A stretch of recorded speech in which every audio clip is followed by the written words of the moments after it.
What happened with Eden Hazard made me very angry. His years at Real Madrid were pathetic and he disappointed all his fans. I know that because I was one of them. It's really sad to see such a talented player fall like that. Even players like Leo Messi praised him when he played for Chelsea. Mbappé, Hazard, que hoy por hoy cualquiera de ellos tranquilamente puede ser el mejor del mundo. Over 4 years, Hazard played just 54 league games and scored 4 goals. Surprisingly, he played against Barcelona only once, and it was in a summer friendly. What's even more surprising is that Madrid mentioned he won 8 titles. But let's be honest, he didn't play a significant role in any of them. This guy won all by himself. Champions League, Copa America, World Cup, he got everything to show off. We are talking about an iconic player. Now you will say, he had a wonderful career, he can't be in this list. But let me remind you about a transfer that was so bad that when Di Maria returned to play against his previous club, he had to shout "fuck off" at the crowd. After 4 wonderful years with Real Madrid, Di Maria made a surprising move to Manchester United in 2014. But things didn't go as planned. The winger had contributed 51 goals and 113 assists in 3-11 games for Benfica and Madrid. And it seemed like a genuine coup when Van Gaal signed him for a British record transfer fee of £59.7 million. Now, one would think this move was set to be a blockbuster success, right? You're gonna be good, you're gonna do well in Manchester United, and I said to him, number 7 is big responsibility, but I think he will be able to take that shirt because he's a fantastic player. Wrong! Di Maria struggled to find his footing, and settling into the rhythm of Van Gaal's coaching style was about as easy as juggling footballs blindfolded. In fact, he famously labeled the Dutchman as the worst coach of his career. Ouch. It's like ordering a pizza and getting a salad. Not what you signed up for. But wait, there's more. He scored just 4 goals in his only season at the club, which was an unbridled disaster. Angel was booed with every touch of the ball as he returned for the first time since he departed from the club in 2015 to join PSG. He received a hostile reception and was targeted by a bottle in the second half as he went to take a corner.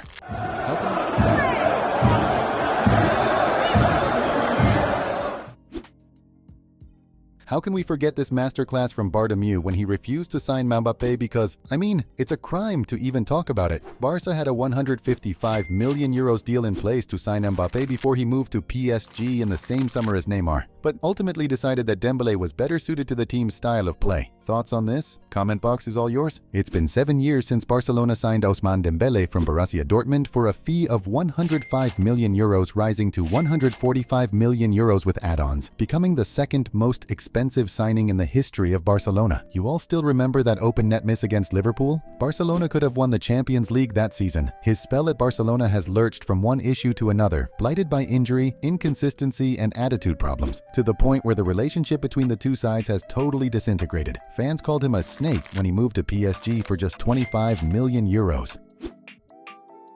He was ranked just behind Messi and Ronaldo, but he ruined his career. His record-breaking transfer from Barcelona to Paris Saint-Germain in 2017, while making him the most expensive player in the world, led some to argue that it took him away from the top-tier football environment he enjoyed alongside Messi, Ronaldo, and Godin in La Liga. Injuries including foot and muscle problems have disrupted his playing time and consistency. Off-field controversies, legal issues, and reports of indiscipline have sometimes clouded his professional image. His tendency to exaggerate fouls and engage in play acting during matches has drawn criticism for sportsmanship. The immense pressure and expectations of being a young star have weighed on his mental and emotional well-being at times. He later moved to Saudi Pro League club Al Hilal, but he was injured again. His career was full of blessings and tragedies. He was a World Cup winner and one of the best players in La Liga, and indeed world football when he arrived at FC Barcelona from Atletico Madrid for €120 million.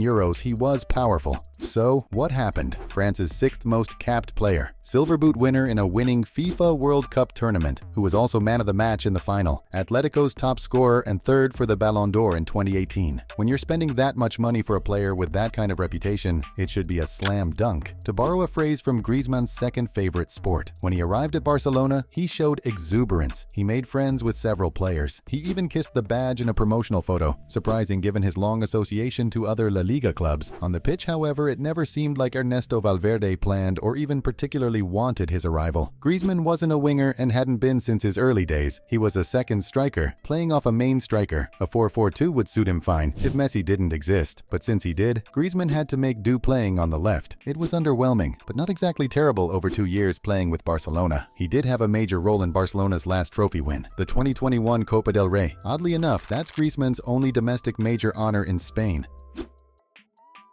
This guy ended his career with a tremendous transfer move that was worth more than 100 million euros. There was a time when Coutinho was one of the most recognizable faces in Europe. Then he joined Barcelona and his career went down the drain. At first, Philippe's career at Barcelona seemed promising, with satisfactory performances in his initial 2 seasons. However, it wasn't long before things started to take a downward turn. The Catalans realized they didn't have a preferred position for the Brazilian star, which left Coutinho in a bit of a football limbo. In an attempt to rediscover his form, he was loaned to Bayern Munich. After his loan spell, he returned to Barcelona, but his fortunes took another unfortunate twist. He picked up an injury that sidelined him for the entire season. He was loaned to Aston Villa, and a year later he moved to Qatar Stars League to join Al Duhail. Honestly speaking, I didn't even know about this club. And there you have it. If you think we missed some mention, do let us know in the comments. Don't forget to hit the like and subscribe button and ring the bell so you never miss our upcoming videos. Peace out.